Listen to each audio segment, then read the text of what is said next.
অন্ধকারের থেকে আলোর জ্ঞান দেওয়ার জন্য। যদি আপনার সন্তানকে আপনি আলোকিত জ্ঞানী বানাতে চান, আলোকিত মানুষ বানাতে চান, আজ যদি জেএনজিরা তোমরা শুধু শক্তিশালী নয়, যদি আলোকিত হতে চাও তাহলে কোরআনের আলোয় আলোকিত হতে হবে।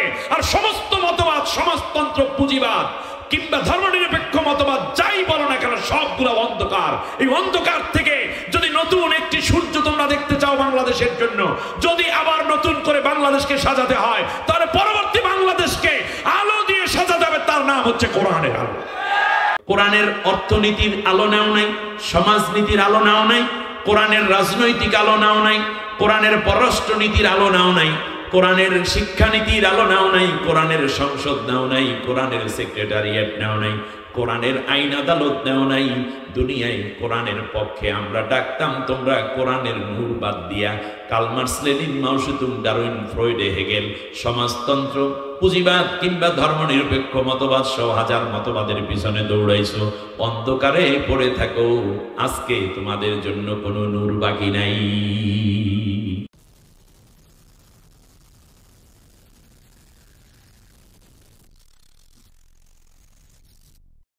আসসালামু আলাইকুম ওয়া রাহমাতুল্লাহি ওয়া বারাকাতুহু।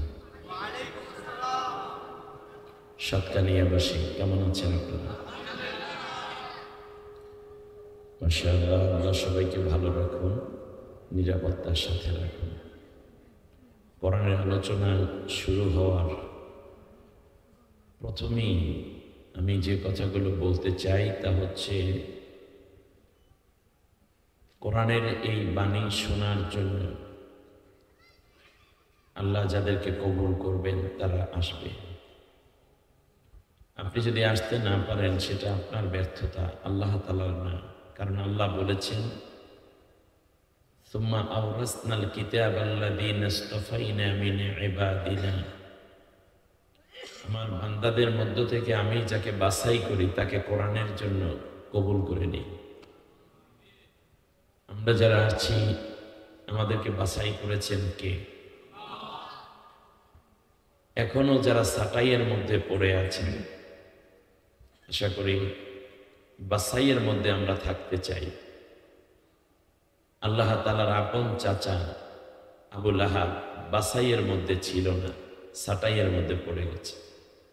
আর এক চাচা আমির হামজাকে আল্লাহ বাছাই করেছে। সুবহানাল্লাহ। এই মহল্লায় কত মানুষ, তার মধ্য থেকে আল্লাহ যেন আমাদেরকে বাছাইয়ের মধ্যে রাখেন। আর কোরআন যখন শুনতে এসছি, যারা বাহিরে আছে তাদের জন্য আল্লাহ তাআলা বড় দুঃসংবাদ দিয়ে বলেছেন, দুনিয়ার মানুষেরা শোনো, ওমা ইয়াশু আন যিকরির রহমানি নুকাইয়িদ লাহু শাইতানান ফাহুয়া লাহু করিন। যারা আমার কোরআনের আলোচনা রেখে বাইরে বাইরে থাকবে তাদের পিছনে আমি শয়তানকে সাথী বানাই দিই। নাউযুবিল্লাহ। এরপর আল্লাহ তাআলা বলছেন, ফাহুয়া লাহু করিন, সে তার গাইড হয়ে যায় আর শয়তান তাকে পথভ্রষ্ট করে। ওয়া ইয়াহসাবুনা আন্নাহুম মুহতাদুন, সে মনে মনে ভাবে আমি হেদায়েতের উপরে আছি, আসলে সে হেদায়েতের উপরে নেই। আল্লাহ তাআলা আবার অন্য আয়াতের মধ্যে বলেছেন, ওমান আযলামু মিম্মান যুক্কিরা বিআয়াতি রাব্বিহি ফাআরাদা আনহা। ওই ব্যক্তির চেয়ে বড় জালেম পৃথিবীতে আর কে আছে, যার সামনে আমার কোরআনের আলোচনা করা হয় অথচ সে অন্যদিকে মুখ ফিরিয়ে চলে যায়। আল্লাহ তাদেরকে ভালো বলেছেন না জালেম বলেছেন? এখনো বাইরে যারা আছেন ভেতরে চলে আসুন, রহমতের চাদরে নিজেদেরকে আবৃত করে নেই। কারণ আল্লাহ তাআলা বলেছেন, ফাইযা কুরিয়াল কুরআনু ফাসতামিউ লাহু ওয়া আনসিতু লাআল্লাকুম তুরহামুন। যদি আমার রহমত পেতে চাও তাহলে কোরআনের মজলিসে যাও, গিয়ে চুপ করে বসে থেকে মন দিয়ে কোরআন শোনো। সুবহানাল্লাহ বলেন। তাহলে আমরা কি পাইতে চাই? রহমত। রহমত পেতে হলে আমাদেরকে কি করতে হবে? আমাদেরকে আল্লাহ তাআলার কোরআনের দিকে আসতে হবে, চুপ করে কোরআনের বাণী শুনতে হবে। আল্লাহ আমাদেরকে তৌফিক দিন, বলি আমিন। শুধু তাই না, নবীজি বলেছেন, কোরআনের আলোচনা শেষ করে যখন বাড়িতে যাইবা তখন আল্লাহ তোমাকে খালি ফিরাইবেন না। প্রত্যেকের আমল নামায় হাজ্জাতান ওয়া উমরাতান তাম্মাতান তাম্মাতান তাম্মা, প্রত্যেক শ্রোতার আমল নামায়, বক্তার আমল নামায় আল্লাহ একটি করে হজ এবং একটি করে পূর্ণ উমরার সওয়াব নসিব করে দিবেন। এত বড় নিয়ামত রেখে কি বাড়িতে থাকা মানাবে? অতএব মন উজাড় করে আমরা আল্লাহর কোরআনের সাথে থাকবো যতক্ষণ মাহফিল চলে। আর শেষবারে আছে তবারক, যে লোক সবচেয়ে বড় প্রধান অতিথি নাকি। শ্রোতা যারা দেখবেন মাহফিলে আসেনি কিন্তু ওই তবারকের সময় আসবে, মূলত এরকম শ্রোতাকে আল্লাহ পছন্দ কম করে। আসুন না আগে কোরআন শুনি, তারপর রিজিক থাকলে খাবো, না হয় বা, ঠিক আছে? আসেন আমরা মন উজাড় করে আল্লাহর কোরআনকে নেয়ার চেষ্টা করি। আলহামদুলিল্লাহ আলহামদুলিল্লাহ নাহমাদুহু ওয়া নাস্তাঈনুহু ওয়া নাস্তাগফিরুহু ওয়া নু'মিনু বিহি ওয়া নাউযু বিল্লাহি মিন শুরুরি আনফুসিনা মান ইয়াহদিল্লাহু ফালা মুদিল্লা লাহু ومن يضلل فلن تجد له وليا مرشدا ونشهد أن سيدنا وحبيبنا ومولانا محمدا عبده ورسوله صلى الله عليه وعلى آله وسلم الذي أرسله بالحق بشيرا ونذيرا وداعيا إلى الله بإذنه وسراجا منيرا فقد قال الله تبارك وتعالى في شان حبيبه آمرا ومخبرا أعوذ بالله من الشيطان الرجيم জবান খুলে আমার সঙ্গে সকলে আল্লাহর কোরআন পড়ুন। কোরআন পড়লে গুনাহ হয় না, সওয়াব হয়। এই পৃথিবীতে ফাজাইলের কিতাব যদি থাকে তাহলে সেইটার নাম কোরআন। তার নাম কি? কোরআন। যে কোরআন পড়লে প্রত্যেক অক্ষরে কমপক্ষে 10টা করে নেকি। আর যারা এই কোরআন পড়ে বুঝবে তাদের জন্য জান্নাত। যারা এই বুঝের সাথে আমল মিলিয়ে নিবে তারা আল্লাহর মেহমান হয়ে যায়। সুবহানাল্লাহ। সুতরাং আসুন মন উজাড় করে আল্লাহর কোরআনটাকে ভালো করে পড়ি। আমার সাথে পড়েন, আউযু বিল্লাহি মিনাশ বিসমিল্লাহির রাহমানির রাহিম। ইন্নাল্লাহা ওয়া মালাইকাতাহু ইউসাল্লুনা আলান النبي يا أيها الذين آمنوا صلوا عليه وسلموا تسليما اللهم صل على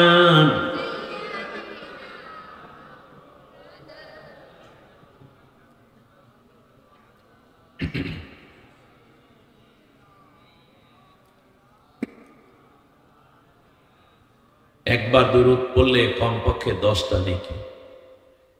মান সাল্লা আলাইয়া সালাতান ওয়াহিদাতান সাল্লাল্লাহু আলাইহি আশরা সালাওয়াত। আল্লাহর নবী বলেছেন, আমার উপর কেউ একবার দুরূদ পড়লে আল্লাহ তাআলা ওই উম্মতের উপর 10টা রহমত নাজিল করেন। শুধু তাই না, তার আমল নামা থেকে 10টা গুনাহ কেটে দেয়া হয়, 10টা নেকি লিখে 10টা মর্যাদা বৃদ্ধি করে দেয়া হয়। সুবহানাল্লাহ। সম্মান পেতে চান তাহলে আপনি দুরূদ পড়ুন, আল্লাহ সম্মান বাড়াই দিবেন। সুবহানাল্লাহ। প্রাণ উজাড় করুন। নবীজি বলেছেন, ইন্না আউলান নাসি বি ইয়াউমাল কিয়ামাতি আকসারুহুম আলাইয়া সালাওয়াত। দুনিয়ায় যে উম্মত আমার উপর বেশি বেশি দুরূদ পড়বে, কিয়ামতের দিন সে আমার খুব কোলের কাছে থাকার সুযোগ পেয়ে যাবে। সুবহানাল্লাহ। হ্যাঁ, কিয়ামতের দিন নবীর খুব কোলের কাছে থাকতে চান, খুব কাছে থাকতে চান, তাহলে দুনিয়ায় বেশি দুরূদ পড়তে হবে। উঠতে বসতে চলতে ফিরতে, গাড়িতে, রিক্সায়, ভ্যানে, বিমানে, হেলিকপ্টার কিংবা পরিবহনে, অথবা অটোতে, কৃষিকাজে, অথবা মিস্ত্রি কাজে, অথবা আপনি অফিসে জব কিংবা দোকানদারি, সব জায়গায় সুযোগ পেলেই নবীর উপর দরুদ পড়া। মুহাম্মদুর রাসূলুল্লাহ সাল্লাল্লাহু আলাইহি ওয়াসাল্লাম, এটাও একটা দরুদ। মন উজাড় করে এখন প্রাণ খুলে আমরা একটা দরুদ শরীফ পড়ে সবাই মিলে, আল্লাহুম্মা সাল্লি আলা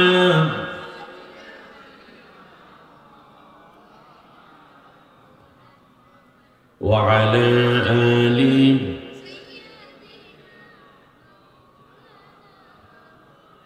এ দুনিয়া পড়ে রবে, আমি একদিন থাকব না, সবাই আমায় ভুলে যাবে নবী, আপনি আমায় ভুলবেন না। আল্লাহুম্মা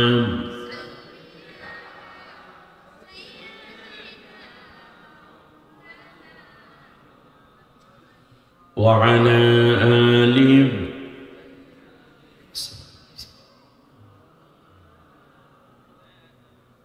सूरत यूसुफ बेदारी हिकमत लुक़मान में क़ारिए क़ुरआन बारी ऐ दिल शादे मान बलगल उला बिकमालिही कशफत दुजा बिजमालिही।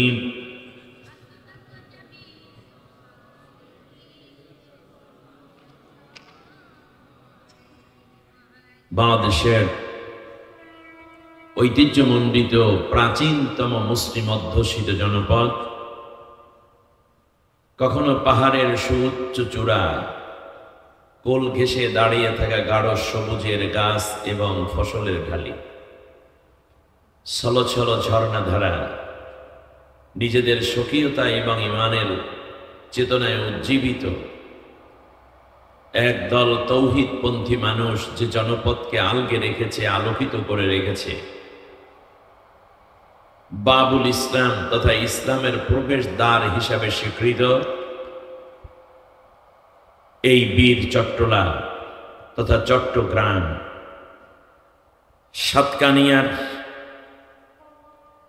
মনুশিকদার পাড়া সমাজ কল্যাণ ঐক্য পরিষদের উদ্যোগে আয়োজিত ষষ্ঠ তাফসীরুল কোরআন মাহফিল, বাৎসরিক এই বরকতময় নুরানি সওয়াবপূর্ণ মাহফিলের অধিবেশন সম্মানিত সভাপতি হযরত মাওলানা ইনামুল হক সাহেব, হযরত মাওলানা মাহমুদুল ইসলাম সাহেব আয়োজিত এই মাহফিলে সম্মানিত উলামায়ে কেরাম,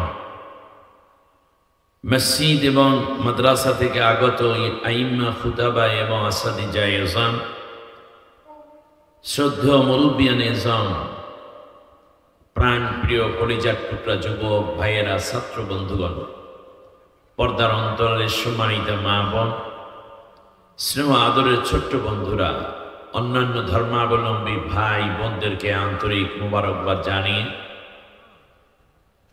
আয়োজিত এই মাহফিলে অন্য যারা কথা বলবেন, বিশেষ করে প্রধান অতিথি জনাব আনোয়ারুল আলম চৌধুরী, কেন্দ্রীয় মজলিসের অন্যতম শুরার সদস্য এবং আমির, চট্টগ্রাম জেলা দক্ষিণ বাংলাদেশ জামাত ইসলামী আয়োজিত এই মাহফিলে অন্যান্যরা কথা বলেছেন। বিশেষ করে মনোয়ার হোসেন মুমিন খুব সুন্দর কথা বলেছেন। আমার পর পর কথা বলবেন হযরতুল আল্লামা মাওলানা কামরুল ইসলাম সাঈদ আনসারী। আল্লাহ যথাসময়ে যথার্থ কথাগুলো ভাইকে উপস্থাপন করার তৌফিক দান করুন। সম্মানিত বন্ধুগণ, সারা জীবন তো ওয়াজ শুনেছেন, আমি আপনাদেরকে কিছু ওয়াজ দেখাতে চাই। সবাই রাজি আছেন? আপনারা একটু খেয়াল করেন, বাংলাদেশের জমিনে তাফসীর অঙ্গনে কোরআন নিয়ে আসেন, আপনার মাফলারটা আমার কাছে শুধু সুন্দর দেখায়, আমাদের লাগে না কেন? আচ্ছা, আমি এখন ব্যবহার করবো, কাজে লাগবে। আল্লামা সাঈদী সাহেবের মাহফিলগুলোতে আমার কথাগুলো একটু ভালো করে শুনি। সাউন্ডটা সুন্দর আছে, একটু আগে আর একটু ভালো ছিল। হাত দেন নাই তো? ওকে, ভদ্র আছে। দুইজন ইয়াং, কাজে লাগবে। ইয়াংদের মন বড়, বুড়া মানুষ হইলে চিন্তা করে মইরে যাবো, কাজ করলে ওই কি। ইয়াংরা চিন্তা করে সামনে অনেক পথ, কাজে লাগলে জাতিকে অনেক দেওয়া যাবে, ঠিক না? বিএনপি আন্দোলন করে এই জালেমেরে হটাইতে পারছে, জামাত ইসলামী পারছে, সরমনাই পেরেছে, হেফাজত পেরেছে, পারে নাই। তার কারণ কিছু দূর যায়, তারপর থেমে যায়, একটু দৌড় দেয়, আবার পিছের দিকে বাবা কইয়া ডাক দেয়, মা কইয়া ডাক দেয়, স্ত্রী ডাক দেয়, তুমি যাও কই। চিন্তা করে দোকানদারি পাতাইছি, বিল্ডিং উঠাইছি, জায়গা আছে, জমিন আছে, মরে গেলে লাভ কি? রাজনীতি করি করি মিলাই চলতে পারলেই তৈল। কিন্তু পোলা পাইনি করলে এই জুলুমগিরি চলবে না। আমার কেউ নাই, আল্লাহ ছাড়া কেউ নেই, নাইমে গেছে, সাকসেস করে দিয়েছেন আল্লাহ, ঠিক কিনা বলেন? অতএব ইয়াংরা দেখলে আমার কলজার মধ্যে শান্তি পাই। ইয়াংদেরকে যেন বুড়া মানুষ মনে করেন না, হুজুরের কি অশান্তি হইলাম আমরা? না, আপনাদের তো ইয়াং কাল গেছে, আমিও তো আপনাদের মতো রাস্তায় নেমে পড়তেছি আস্তে আস্তে বার্ধক্যের দিকে। বার্ধক্য হই নাই আলহামদুলিল্লাহ, কিন্তু একটা পর্যায়ে তো আসবে। কিন্তু দেশ জাতি গড়ার জন্য মুরব্বীদের লাগবে দোয়া। মুরব্বীদের কি লাগবে? আর কাজ করবে কারা? ইয়াংরা। দুইও গ্রুপ লাগবে, ঠিক আছে কিনা? বাস, এবার শোনেন, আল্লামা সাঈদী সাহেব যখন ওয়াজ করতেন তখন মানুষ দেখতে চাইতো না, শুনতে চাইতো। আর মিজানুর রহমান আল আজহারী ভাই যখন ওয়াজ করে তখন মানুষ শুনতে চায় না, দেখতে চায়। কথাটা বুঝতে পারেন নাই? আল্লামা সাঈদী সাহেবের ক্যাসেটগুলো কি দেখা যাইতো নাকি শোনা যাইতো? শুধু ট্যাপ রেকর্ডারে টিপ দিতেন আর ফিতা করতে থাকতে, দেখা যাইতো তাকে? দেখা যাইতো না। মোবাইলে দেখা যাইতো না। এরপরে আপনার এই জন্য সেই সময়ের মানুষের কনসেপ্টটা ছিল দেখা মানে শোনা। শুনতে পারতেছি, বাস ওকে, ওই কর্নারে শুনতেছি, হ্যাঁ ওকে, অনেক দূরে শুনতেছি, লক্ষ লক্ষ মানুষ, এই প্যারেড ময়দান ভরে যেত। তো মানুষ শুধু শুনতো, ওই শুনতেছে শুনতেছে, দেখার টেন্ডেন্সিটা অত ছিল না। আর এখন হইল এই জামানাটা, হলো এই জেনারেশন হইল শোনার চাইতে দেখতে চায় বেশি। এই জন্য আজারি ভাই যেখানে যায়, বক্তা বড় যারা আছেন বাংলাদেশে সেলিব্রিটি যখনই যায় তখন শোনার চাইতে দেখতে চায় বেশি। শুধু তাই না, হুজুরেরা ওয়াজ করে, আসগুবি কোনো কথা বললেই বলে হুজুর এই যে হাদিসের কোন জায়গায় আছে, কোরআনের কোন জায়গায় আছে, ঠিকঠাক করে বলেন, ঠিক না বলেন? এই জন্য ভণ্ড বক্তা যা আছে সবাই কিন্তু আস্তে আস্তে লালবাতি চলতেছে, তাদের দেখতে চায়। এখন মানুষ কি করতে চায়? দেখতে চায়। আগের দিনে আসামির বিপক্ষে যখন কোনো সাক্ষী পাওয়া যেত বা পক্ষে, তখন কেউ শুনলেই হয়ে যেত। এখন বলে না, ভিডিও দেখতে চাই। কোনো ভিডিও বার্তা আছে, দেখে লই কি করছে। যদি ভিডিওটা দেখানো যায় তাহলে সাক্ষীটা কি? আদালতেও এখন ভিডিও গ্রহণযোগ্য, ঠিক না বলেন? সুতরাং এখন মানুষ দেখতে চায়। এই দেখার আকাঙ্ক্ষা থেকে মাহফিলগুলোতে গন্ডগোল হয়। দেখবো, দেখতে পারি না কেন? শুনতেছি কিন্তু কাজ হবে না। আমাদের আজারি ভাই সিলেটে এবং আপনাদের কক্সেস বাজারের সহ বিভিন্ন, এই যে তৃতীয় মাহফিলটা আগামীকালকে, ওখানে আমারও দাওয়াত আছে, চলে যাবো ইনশাল্লাহ। তো সেখানেও হয়তো গিয়ে দেখবো যে দেখার পাগল সবাই। শোনার চাইতে কি এখন মানুষ দেখতে চায়। এই জন্য চিন্তা করলাম আপনাদেরকে ওয়াজ শুনাইয়া লাভ নাই, একটু দেখাইয়া দিই, কেমন হয়? কেমন হয়? ওয়াজ শুনবেন না দেখবেন? এই তো দেখতে হইলে আমার কাছে আসতে হবে। এখন ওয়াজ আমরা দেখব, তো কি ওয়াজ দেখবেন সেই আয়াতটা একটু পড়ে নেই। সেই আয়াতের আলোকে আমরা কিছু দেখা দেখি করব ইনশাআল্লাহ। আমার সাথে পড়েন, আউযু বিল্লাহি মিনাশ শাইতানির রাজীম, বিসমিল্লাহির রহমানির রহিম। বিতাড়িত অভিশপ্ত শয়তানের ওয়াসওয়াসা থেকে আল্লাহর আশ্রয় চাই। কার আশ্রয়? আমাদের আশ্রয়দাতা কে? মুক্তিদাতা কে? রক্ষাকর্তা কে? সে আল্লাহর কাছে আমরা আশ্রয় চাই। আল্লাহ কবুল করুন, বলেন আমিন। পরম করুণাময় অসীম দয়ালু আল্লাহর নামে শুরু করছি। واعتصموا بحبل الله جميعا ولا تفرقوا واذكروا نعمة الله عليكم إذ كنتم أعداء فألف بين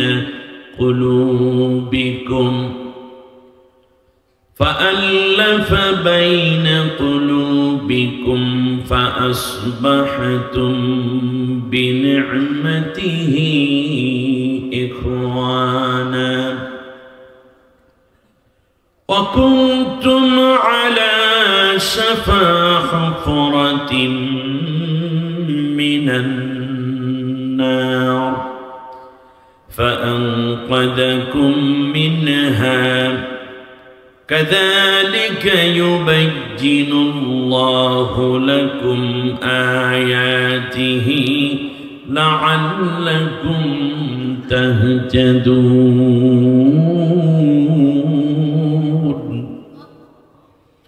آمنت بالله। तमाम বিশ্বের সমগ্র মানবতা তোমাদের প্রতি আমার করা নির্দেশ হচ্ছে এই যে তোমরা আল্লাহর রশ্মিকে, আল্লাহর রজ্জুকে শক্ত করে ঐক্যবদ্ধভাবে, একতাবদ্ধভাবে ধারণ করবে, পরস্পরে বিচ্ছিন্ন হবে না। একটি সময়ের কথা স্মরণ করো তো দেখি, যখন তোমাদের অন্তরগুলো ছিল বিচ্ছিন্ন, দলগতভাবে তোমরা একে অন্যের প্রতি ছিলে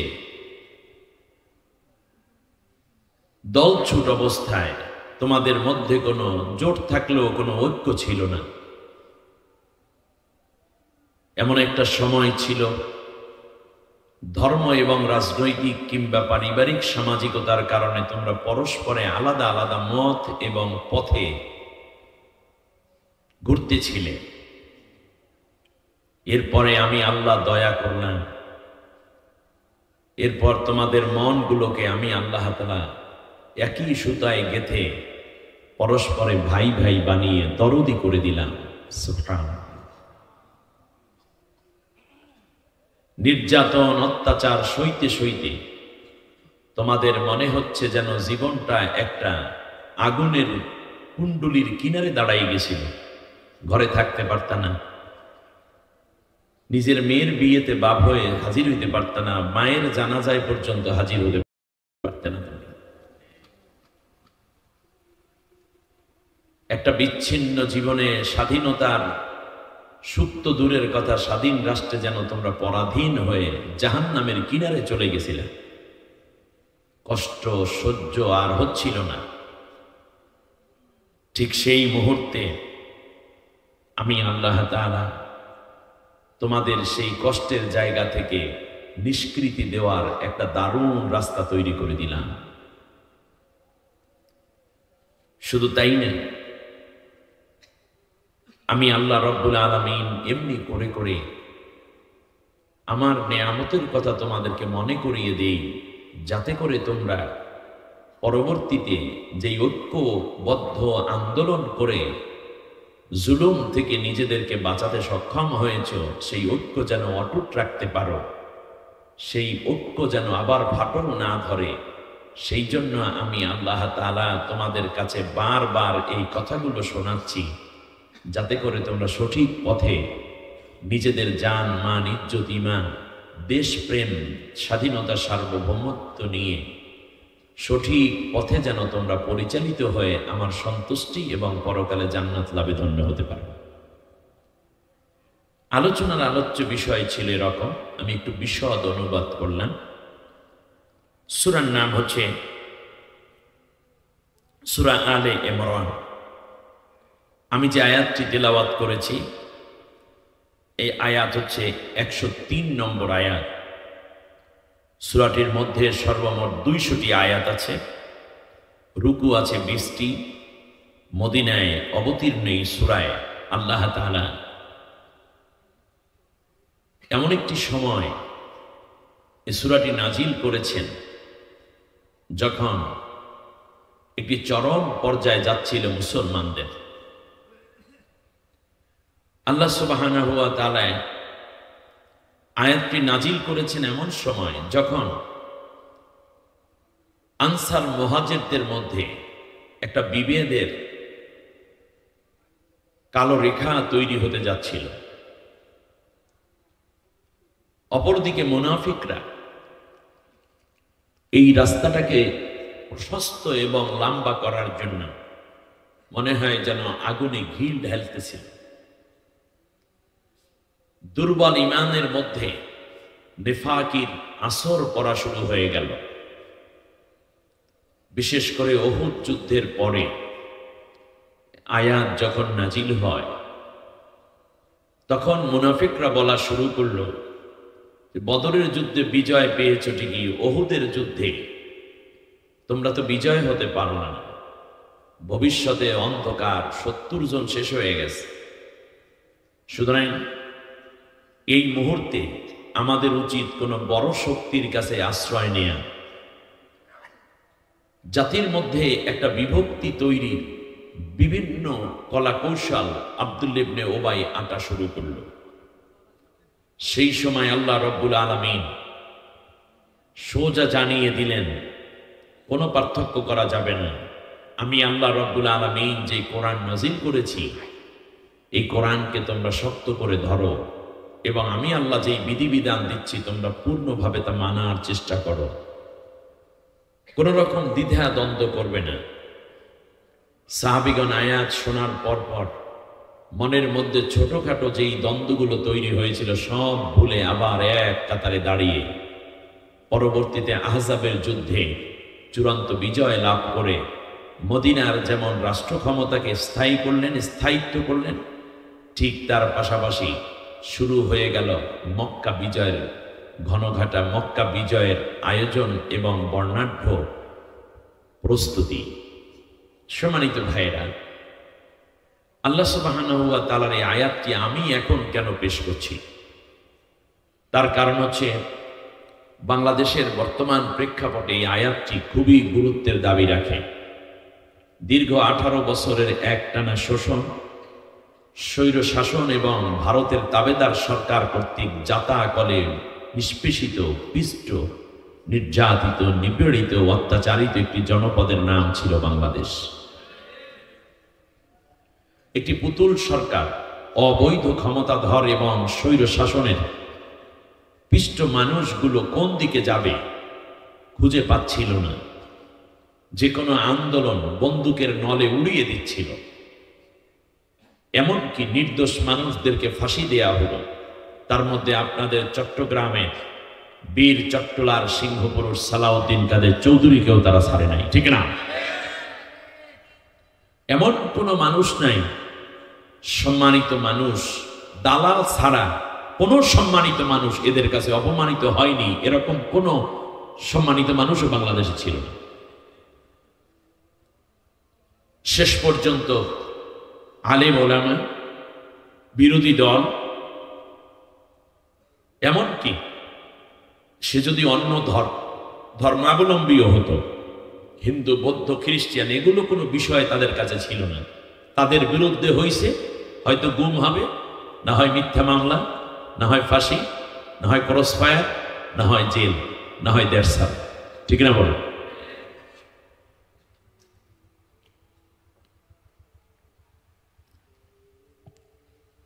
এত কিছু মূল কারণ ছিল একটাই, সেটা হচ্ছে আমাদের পরস্পরে অনৈক্য। বাংলাদেশে ইসলামী শক্তি, জাতীয়তাবাদী শক্তির মধ্যে বিভেদ ছিল, ঐক্যবদ্ধ আন্দোলন তারা করতে পারেনি। ঠিক তার পাশাপাশি ছোট ছোট রাজনৈতিক দলের মধ্যে ইসলামপন্থী যারা ছিলেন, ইসলামী দলগুলো ঐক্যবদ্ধ ছিল না। এই সুযোগটা নিয়েছিল জালেম সরকার। জালেমরা কোনোদিন চায় না, স্বৈরশাসক চায় না দেশের মানুষ ঐক্যবদ্ধ হোক, কারণ ঐক্য হলেই ঝামেলা। এই জন্য তারা শক্তিকে খর্ব করার চেষ্টা করে, আর অনৈক্য সৃষ্টির মাধ্যমে বিভেদ সৃষ্টি করে তারা দীর্ঘ ক্ষমতায় থাকতে চায়। মাঝখান থেকে কেউ জানতো না যেমন একটি পরিবেশ তৈরি হবে, ছাত্রদের আন্দোলন এক পর্যায়ে স্বৈরশাসক পালিয়ে যাবে। এটা বিএনপিও বুঝতে পারেনি, জামাত ইসলামীও বুঝতে পারে নাই। এমনকি যে রানী পালিয়েছেন তিনিও জানতেন না। তিনি যদি জানতেন তাহলে দুপুরের রান্না করে গরম গরম খাবার কমপক্ষে বুফের মধ্যে রাখতেন না। এর মানে উনিও বুঝতে পারে নাই এটাই যে ওনার শেষ যাত্রা, দুগ্গা ভাত খাইয়াও মাইয়াটা যাইতে পারেনি। ঠিক কিনা বলেন? এখন আবার হাজার হাজার ছাত্রদের রক্ত, জীবন, চোখ, হাত পায়ের বিনিময়ে অর্জিত স্বাধীনতা নষ্ট করার জন্য আবারও বিভিন্ন ধরনের উস্কানিমূলক কথা আমরা শুনতে পাচ্ছি। এই মুহূর্তে কেনই আয়াত? তার কারণ হচ্ছে স্বাধীনতা ধরে রাখার জন্য, ছাত্র আন্দোলনকে অর্থবহ করে করার জন্য, ঠিক তার পাশাপাশি স্বৈরশাসন মুক্ত একটি স্বাধীন সার্বভৌম রাষ্ট্র প্রতিষ্ঠা করার লক্ষ্যে উন্নত এবং দুনিয়ার মধ্যে মাথা উঁচু করে দাঁড়াবার একটি স্বয়ং সম্পূর্ণ অভিজাত জাতি হিসাবে মাথা উঁচু করে দাঁড়াবার জন্য যে জেনজিরা স্বপ্ন দেখেছিল, সেই স্বপ্ন বাস্তবায়ন করার জন্য ঐক্যের বিকল্প নাই। অতএব যারা পরস্পরে কাদা ছোড়াছড়ি করছে, তারা শুধুমাত্র দেশের এবং জাতির ক্ষতি করছে না, আল্লাহর হুকুমকেও তারা লঙ্ঘন করছে। ঐক্যের বিকল্প নাই। আজ তাই সময় এসেছে আমরা ঐক্য গড়ব। কোন ভিত্তিতে, কিসের ঐক্য গড়ব? দেশের মধ্যে যারা চাঁদাবাজি করে তাদেরও ঐক্য আছে, সিন্ডিকেট করে করে, ঠিক না বলে? যারা দ্রব্যমূল্য বৃদ্ধি করে সেখানেও তাদের ঐক্য আছে, কি করে? একটা সিন্ডিকেট কাজ করে। যারা অন্যায়ভাবে ক্ষমতায় যায়, মানুষের অধিকার ক্ষুণ্ণ করে, নষ্ট করে, খর্ব করে, তাদেরও একটা ঐক্য করে। কিন্তু আমাদের ঐক্যটা কিসের ঐক্য? ন্যায়ের ঐক্য? আমরা কি অন্যায়ের ঐক্য করবো না ন্যায়ের ঐক্য করব? এই কিসের ঐক্য গড়ব, কিভাবে গড়ব, কেন করব? তিনটা শব্দ বলেছি। বলেন কিসের ঐক্য করব, কিসের ঐক্য গড়ব, কেন ঐক্য গড়ব, কোন ভিত্তিতে ঐক্য হবে? এই তিনটা বিষয় বলার জন্য আমি আপনাদের কাছ থেকে সর্বোচ্চ 3-20-60 হয়ে যায়, মানে 1 ঘন্টাই লেগে যায় নাকি? এর মধ্যে আনসারি ভাই চলে আসলে আমি ছেড়ে দেব, কোনো অসুবিধা নেই। আল্লাহ রাব্বুল আলামিন ঐক্যের ভিত্তি বলছেন, সুবহানাল্লাহ, ওয়া'তাসিমু বিহাবলিল্লাহি জামিআন ওয়া লা তাফাররাকু। এখানে দুইটা আদেশ আল্লাহ দিয়েছেন। একটা হচ্ছে হ্যাঁ, আরেকটি হচ্ছে না। একটি হচ্ছে করো, আরেকটি হচ্ছে কি করো না। যেমন আপনাকে বলা হলো তুমি বিয়ে করো, জেনা করো না, দুইটাই কিন্তু আদেশ। একটি হচ্ছে করার আদেশ, আর একটা হচ্ছে না করার নির্দেশ। সে অর্থে আল্লাহর বিধান দুইটাই মানা আপনার জন্য ফরজ। অর্থাৎ বিয়ে করুন, জেনা থেকে নিজেকে বাঁচিয়ে রাখুন। তাহলে কয়টা ফরজ আদায় করলেন আপনি? দুইটা ফরজ আদায় করেন। আল্লাহ তাআলা বলছেন হালালকে গ্রহণ করো, ব্যবসাকে গ্রহণ করো, সুদকে ত্যাগ করো। তাহলে ব্যবসার পন্থায় অর্থ উপার্জন করা যেমন ফরজ, ঠিক তেমনি সুদকে পরিত্যাগ করাও আপনার জন্য কি ফরজ। তাহলে কখনো কোনো জিনিস ছেড়ে দেওয়া ফরজ হয়, আর কোনো কোনো আদেশ দ্বারা করাটা কি হয়? ফরজ হয়।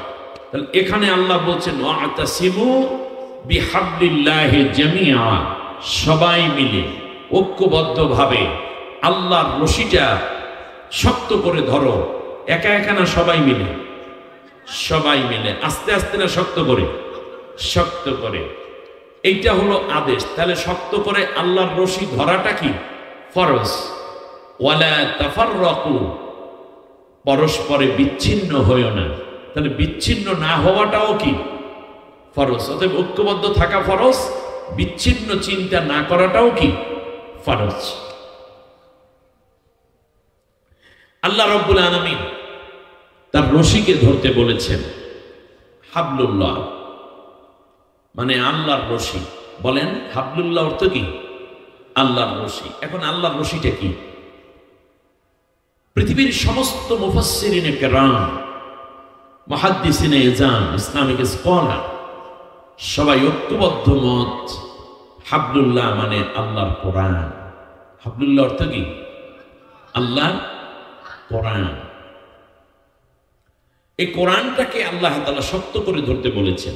কোরআন ধরা মানে কোরআনের বিধি বিধান, আইন কানুন, শাসন অনুশাসনকে যেটা ব্যক্তি জীবনে দিয়েছেন সেটা ব্যক্তি জীবনে কাজ করা, যেটা পারিবারিক জীবনে দিয়েছেন আয়াত সেটা পরিবারে প্রয়োগ করা, যেটা সামাজিক জীবনের আয়াত সেটা সমাজে প্রতিষ্ঠা করা, যেটা রাষ্ট্রীয় জীবনে দিয়েছেন সেটা রাষ্ট্রে বাস্তবায়ন করা, অর্থনৈতিক ক্ষেত্রে যেটা দিয়েছেন সেটা অর্থনীতিতে প্রয়োগ করা, যেটা রাজনৈতিক জীবনে দিয়েছেন সেটা রাজনীতিবিদরা রাজনীতিতে আল্লাহর কোরআনের ওই আয়াত বাস্তবায়ন করবে, যেগুলো আইন আদালতে দিয়েছেন সেইগুলো বিভিন্ন কোর্টে বিচারকরা সেটা প্রয়োগ করবে। অতএব জীবন চলার প্রত্যেকটা জায়গায় আল্লাহ রাব্বুল আলামিন যেই নিয়ম দিয়েছেন কোরআনের মধ্যে, সেইটা মেনে চলাই হচ্ছে কোরআনকে শক্ত করে ধারণ করা। সুবহানাল্লাহ বলেন। এটা কি শুধুমাত্র একজনে ধরবে না সবাই ধরবে? এই সবাইয়ের মধ্যে বিএনপি আছে না নাই? জাতীয় পার্টি আছে না নাই? আওয়ামী লীগের লোকজন আছে না নাই? জামাত ইসলামের লোক আছে না নাই? সরমনাই, ফুরফুরা, মোকামিয়া, আলিয়া, কওমি, হেফাজতে ইসলাম, তবলিগ জামাত, মাইজবান্ডার, সুরেশ্বর, আটরশি, দেওয়ানবাগ, সরসিনা, মোকামিয়া, ফুরফুরা, জৈনপুর, সিস্তিয়া, কাদরিয়া, মুহাম্মাদিয়া, মুজাদ্দাদিয়া, নকশবন্দিয়া, হানাফি, শাফি, মালিকি, হাম্বলি, সিয়া, সুন্নি, সেখান থেকে ধরে যা আছে সবাই মিলে ঐক্যবদ্ধভাবে ধারণ করো। কার রশি? আল্লাহর রশি। এই ক্ষেত্রে বিচ্ছিন্ন হওয়া যাবে না। এখন আমরা চলে আসি, আল্লাহর রশি পাইলাম। রশির নাম কি? আল্লাহর রশির নাম কি? কোরআন। কোরআন ধরো। রশিটা কোন দিক থেকে আসছে? আল্লাহর রশিটা আসছে কোত্থেকে? লাউহে মাহফুজ থেকে। সুবহানাল্লাহ বলেন। মানে উপর থেকে। আল্লাহর রশি আসছে কোন দিক থেকে? উপর দিক থেকে। তাহলে আল্লাহর কোরআনের কথা হচ্ছে বাল হুয়া কুরআনুম মাজিদুম ফি লাওহিম মাহফুজ। এই কোরআন লাউহে মাহফুজ থেকে নাজিল হয়েছে। লাউহে মাহফুজ হচ্ছে আল্লাহ তাআলার আরশের ডান পাশ দিয়ে সাদা বর্ণের ধবধবে সাদা আলোকিত একটা সিন্দুক, যেইটার মধ্যে এই কোরআনের সফট কপিটা রাখা। ওইটার প্রিন্ট কপি আমাদের পর্যন্ত পৌঁছাইছে। মূল কপিটা কার হাতে? আল্লাহর হাতে। ওই রশিটা আল্লাহ দুনিয়ায় পাঠাইলেন। এই যে দেখুন একটা রশি, এই জন্য মাফলারটা রাইখা দিছি। ধরেন এইটা একটা রশি, এটা কি একটা রশি। একটা রশির মাথা থাকে কয়টা? কয় মাথা? দুই মাথা না, দুই প্রান্ত। এক প্রান্ত হচ্ছে আল্লাহর হাতে, এক প্রান্ত কার হাতে? আর এক প্রান্ত আমাদের কাছে আল্লাহ ছেড়ে দিয়েছেন। সুবহানাল্লাহ। ছেড়ে দিয়ে আল্লাহ তাআলা বলছেন এই রশিটাকে কি করো? ধরো। জোরে বলেন, কি করতে বলেছেন? ধরতে বলেছেন। এখন আল্লাহ তাআলা বলছেন শোনো, যারাই এই রশি ধরবে তাদের সাথে আমি আল্লাহর একটা গভীর সম্পর্ক তৈরি হয়ে যাবে। সুবহানাল্লাহ। আল্লাহ রাব্বুল আলামিন বলেন আমি তো ধরতে বললাম রশি, যারা এই রশিটা ধরবা মনে রাখবা ফাকাদ ইসতামসাকা বিল উরওয়াতিল উসকা লান ফিসামা লাহা আল্লাহু সামিউন আলীম। সুবহানাল্লাহ। আল্লাহ তাআলা বলছেন যে আমার কোরআনের রশিটা ধরবে, আমি আল্লাহ তাদেরকে দেখব, তাদের সম্বন্ধে আমি জ্ঞান আছে, আমি জানি তাদের ব্যাপারে। পৃথিবীর কোনো শক্তি, অপশক্তি, দুঃশক্তি নাই আমার হাত থেকে আমার বান্দা বান্দিটাকে কেউ ছুটাইয়া নিতে পারে। কারণ যে কোরআনের সাথে একবার লেগে গেল সে আমি আল্লাহর হাতের সাথে লেগে গেল। সুবহানাল্লাহ। আচ্ছা, রশি আসছে কোন দিক থেকে? উপর থেকে। উপর থেকে, এদিকে তাকান। উপর থেকে যখন কোনো জিনিস নিচে নেমে আসে সেইটাকে আরবিতে বলে নুজুল। আরবিতে কি বলে? জোরে বলেন। নুজুল। কোরআনের ক্ষেত্রে আল্লাহ তাআলা নুজুল নাজিল কথা ব্যবহার করেছেন। যেমন ইন্না আনজালনাহু ফি লাইলাতিল কদরি ওয়া মা আদরাকা মা লাইলাতুল কদর। আমি আল্লাহ তাআলা, জি এটা আমি পরে করব, আপনি নিন না, আপাতত আপনি দরকার বেশি, একটু পরে দরকার। আল্লাহ রাব্বুল আলামিন বলছেন, একটু আদা নিতে পারেন, ডাক্তার ঔষধ সব পাশাপাশি আছে, ইনশাআল্লাহ ঠিক হয়ে যাবে, আল্লাহ রহম করুন। খেয়াল করুন তাহলে, উপর থেকে যেই জিনিস নিচে পড়ে সেইটাকে কি বলা হয়? আরবিতে কি বলে বলেন? নুজুল, নাযালা, ইয়ানজিলু, নাযালা। কোরআনের এই আয়াতগুলো আছে, ইন্না আনজালনাহু ফি লাইলাতিল নাযালাল কিতাবা আলা মুহাম্মাদিন। এভাবে বলেছেন যে আমি আল্লাহ তাআলা নাযালা, আনজালা এভাবে বলেছেন। তাহলে এই যে পানি উপর থেকে পড়ে না নিচের দিকে, এইটা কি হচ্ছে? পানি নাজিল হচ্ছে। এজন্য আল্লাহ তাআলা বলছেন হুয়াল্লাযী আনজালা মিনাস সামাই মাআ। আমি আসমান থেকে কি নাজিল করি? পানি নাজিল করি, মানে বৃষ্টি কি হয়? নাজিল হয়। তাহলে কোরআনও কি হয়েছে? নাজিল হয়েছে। নাজিল মানেই বোঝা যায় উপর দিক থেকে। তাহলে আল্লাহ তাআলা কোথায় থাকেন? নিচে থাকেন না উপরে থাকেন? উপরে থাকেন, রাইট। এবার দেখেন উপর দিক থেকে যেটা নাজিল হলো এইটার নাম হলো কোরআন। আচ্ছা, লাউহে মাহফুজ কোথায়? উপরে। এবারে আপনি আসেন, আমাদের রূহগুলো ছিল কোথায়? আলামে আরওয়াহে, উপরে। এবার বলেন জান্নাত কোন দিকে? নিচে না উপরে? উপরে। উপর কোথায়? কত উপরে? আপনি দেখেন এই রজব মাসে, আজকের 16 তারিখ, রাসূল সাল্লাল্লাহু আলাইহি ওয়াসাল্লাম মেরাজ করলেন। আল্লাহর নবী জান্নাত দেখলেন। বলুন তো দেখি, সে কি এখানে বসে দেখছে না উপরে গিয়ে দেখছে? তাহলে বোঝা যায় জান্নাত কোথায়? উপরে। আচ্ছা, উপর থেকে যে আসলো এটা কি অন্ধকার কোনো জিনিস আসলো নাকি আলো নিয়ে আসলো? আলো নিয়ে আসলো। আমরা আলোকিত জাতি চাই, আলোকিত সমাজ চাই, আমরা উন্নতি চাই। উন্নতি মানে কি? উপরে ওঠা। গত বছর ছিলে আপনার একতলা বিল্ডিং 5 তলা হয়ে গেছে, বোঝা যাচ্ছে আপনার অর্থনৈতিক কি হচ্ছে? উন্নত হচ্ছে। এরপরে গত বছর আপনার ছেলে রোল ছিল 5, এই বছর 1-এ চলে আসছে, ছেলে কি হচ্ছে? উন্নত হচ্ছে। উন্নত মানে কি? উপরের দিকে উঠতেছে সে বিভিন্ন ক্যাটাগরিতে। কিন্তু আমরা কি উন্নত জাতি হতে চাই নাকি নিচের দিকে নামতে চাই? তা উপরে ওঠার জন্য আল্লাহ রশি যেটা দিয়েছেন সেটার নাম কি? কোরআন। সুতরাং আপনি যদি উন্নত জাতি হতে চান, আমাদের সমাজে বলা হয় আমরা আলোকিত জাতি চাই, আলোকিত মানুষ চাই। এবছর শিক্ষা ব্যবস্থায় যে বই দেয়া হচ্ছে তার স্লোগান হচ্ছে আলোকিত জাতি গড়ার লক্ষ্যে আলোকিত শিক্ষা চাই। তাহলে আপনি যেই শিক্ষা দিবেন সেটার মধ্যে যদি আলো না থাকে তাহলে আপনি আলোকিত জাতি তো পাবেন না। অতএব আলোকিত জাতি পাওয়ার জন্য আপনার আলো ধরতে হবে। আপনি দেখেন সব আলোই কিন্তু উপরের দিকে। জোরে বলেন, সব আলো কোন দিকে? উপরের দিকে। এইবার ভাবেন তো দেখি, এবার পাইলাম জান্নাত উপরে, আর কোরআন নাজিল হয়েছে কোন দিক থেকে? উপর দিক থেকে।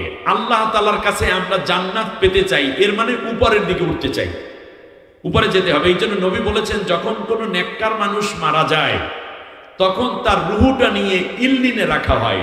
ইল্লিন কোথায়? উপরে। আর যখন কোনো বদকার মারা যায় তখন তার রুহু নিয়ে রাখা হয় কোথায়? সিজ্জিনে। সিজ্জিন কোথায়? উপরে না নিচে? নিচে, মাটির নিচে গহীনে। যত আগ্নেয়গিরি এগুলো কোথায়? এই যে আজকে আপনার ক্যালিফোর্নিয়া লস অ্যাঞ্জেলসে যে আগুন জ্বলছে, এটা কি নিচ থেকে লাগছে না? নিচ থেকে লাগছে। সুতরাং বোঝা যায় নিচের দিকে হচ্ছে অধপতন। সুম্মা রাদাদনাহু আসফালা সাফিলিন, তাকে আমি নিম্ন থেকে আরো নিচে ফেলে দিয়েছি। শুধু তাই না, আল্লাহ কোরআনের মধ্যে বলেছেন ইন্নাল মুনাফিকিনা ফিদ দারকিল আসফালি মিনান নার, জাহান্নামের নিম্ন স্তরে। তাই নিম্ন স্তর মানে কি? যারা নিম্নমুখী তারা চলে যাবে কোথায়? তাহলে আমরা কি আরো নিম্নমুখী জাতি তৈরি হব নাকি মাথা উঁচু করে উপরের দিকে উঠতে চাই? তাহলে আপনার উপরের দিকে উঠতে হলে তো আপনার গাইড দরকার। উপরের দিকে ওঠার জন্য তো আপনার সিঁড়ি দরকার। উপরের দিকে ওঠার জন্য তো আপনার রশি দরকার। সেই রশির নাম কি? সবচেয়ে বিশ্বের অধপতিত একটি জাতিকে আল্লাহ তাআলা সবচেয়ে শ্রেষ্ঠতম জাতিতে পরিণত করে দিয়েছিলেন। আইয়ামে জাহিলিয়াতের বিপরীতে আইয়ামে ইসলাম দিয়ে পৃথিবীর বুকে শ্রেষ্ঠতম সোনালী ইতিহাস তৈরি করেছিলেন। তার কারণ তারা আল্লাহর কোরআন ধরেছিলেন, কোরআন দিয়ে দেশ চালিয়েছেন, কোরআন দিয়ে অর্থ ব্যবস্থা চালিয়েছেন, কোরআন দিয়ে জাতি গড়ার কারণে তারা হয়েছিলেন সবচেয়ে শ্রেষ্ঠতম জাতি, উন্নত শিরওয়ালা জাতি। ঠিক না বলেন? এই জন্য উন্নত হওয়ার জন্য, জান্নাতে যাওয়ার জন্য আল্লাহ তাআলা উপর থেকে রশি ফেলেছেন। এই রশিটা অন্ধকারের রশি নয়, এটা আলোর রশি। আপনি দেখুন তো, আলো সব উপর থেকে আসে, যে কথা বলছিলাম। এবারে আসেন, আল্লাহ রব্বুল আলামিন এই কোরআন নাজিল করেছেন। আল্লাহ কি অন্ধকার না আলোকিত?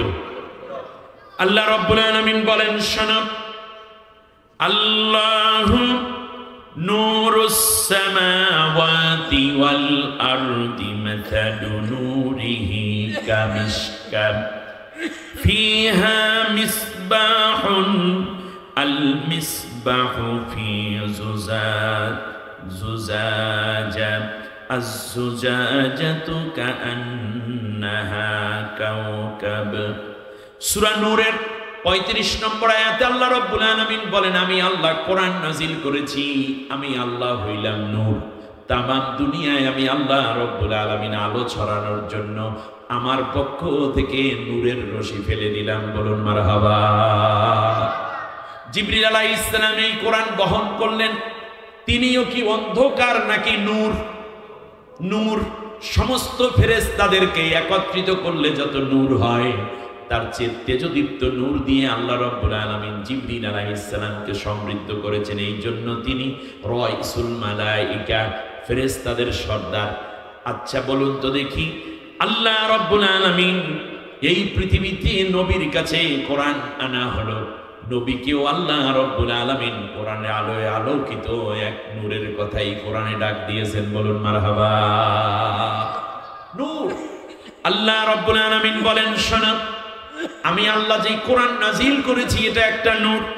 ফাআমিনু বিল্লাহি ওয়া রাসূলিহি ওয়ান নূরিল্লাযী আনজালনা আল্লাহু বিমা তা'মালুনা খাবীর। সুবহানাল্লাহ।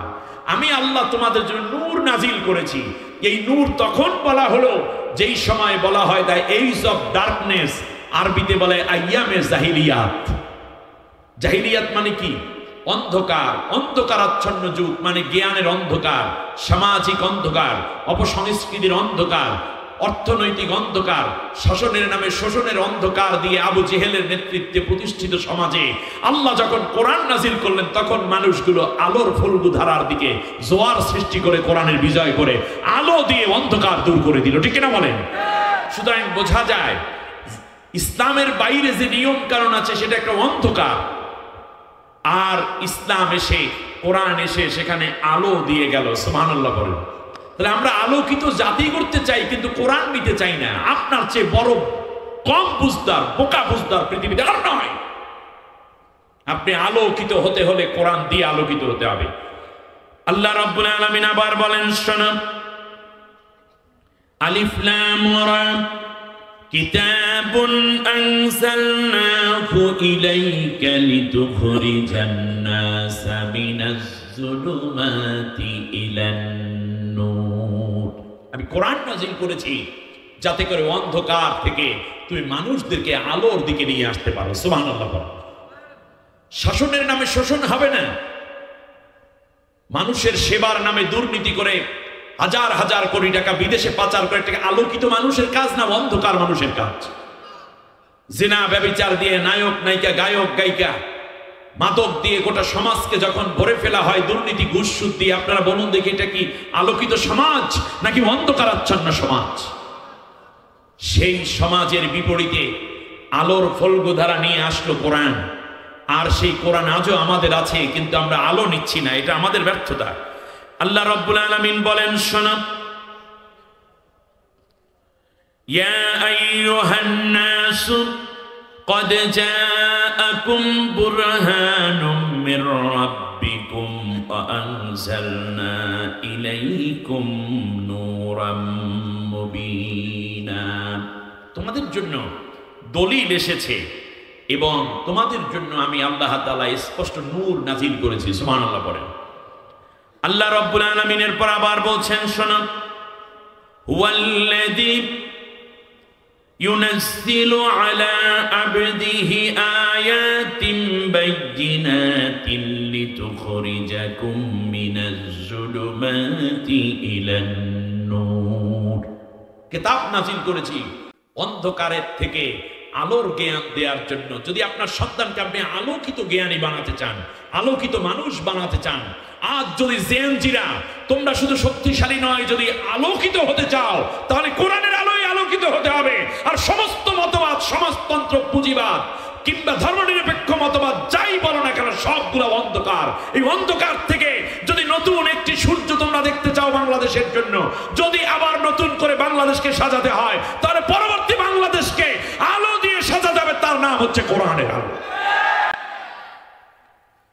আল্লাহ রাব্বুল আলামিন বলেন, শোনো, আমার নবীকেও আমি আলো দিয়েছি কোরআন দিয়ে। وَكَذَلِكَ أَوْحَيْنَا إِلَيْكَ رُوحًا مِّنْ أَمْرِنَا مَا كُنْتَ تَدْرِي مَا الْكِتَابُ وَلَا الْإِيمَانُ وَلَكِنْ جَعَلْنَاهُ نُورًا نَهْدِي بِهِ مَن نَّشَاءُ مِنْ عِبَادِنَا। সুবহানাল্লাহ। আল্লাহ তাআলা বলছেন, নবী তুমি জানতে না ঈমান কাকে বলে, কিতাব কাকে বলে। এরপর আমি আল্লাহ একটা নূর নাজিল করলাম, এই নূরের দ্বারা আমি আল্লাহ তাআলা তোমাকে সত্য পথের দিশা দিলাম। সুবহানাল্লাহ বলেন। আল্লাহ রাব্বুল আলামিন বলেন, আমি আল্লাহ চাই তোমরা এই নূর দিয়ে নূরান্বিত হও।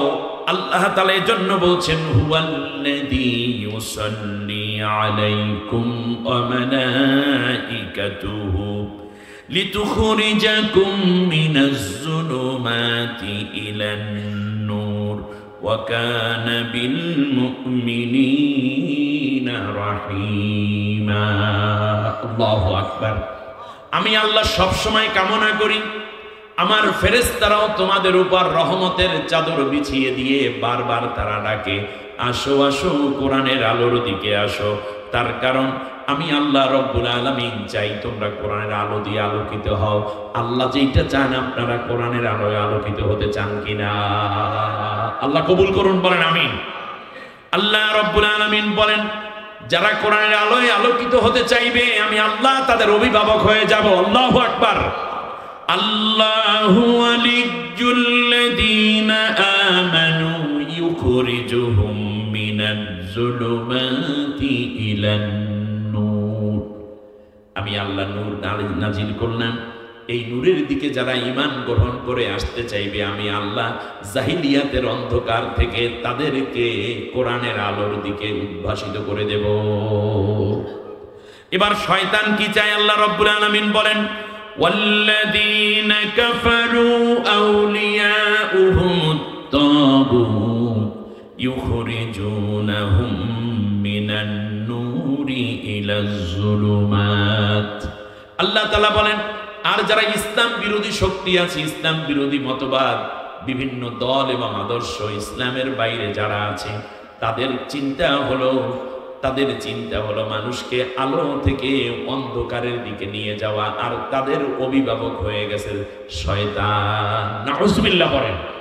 আমরা কি আল্লাহর অভিভাবক মানবো না তাগুতকে অভিভাবক মানবো? আল্লাহকে অভিভাবক মানাইলে আল্লাহ তাআলা আমাদেরকে অন্ধকার থেকে আলোর দিকে নিয়ে আসবেন।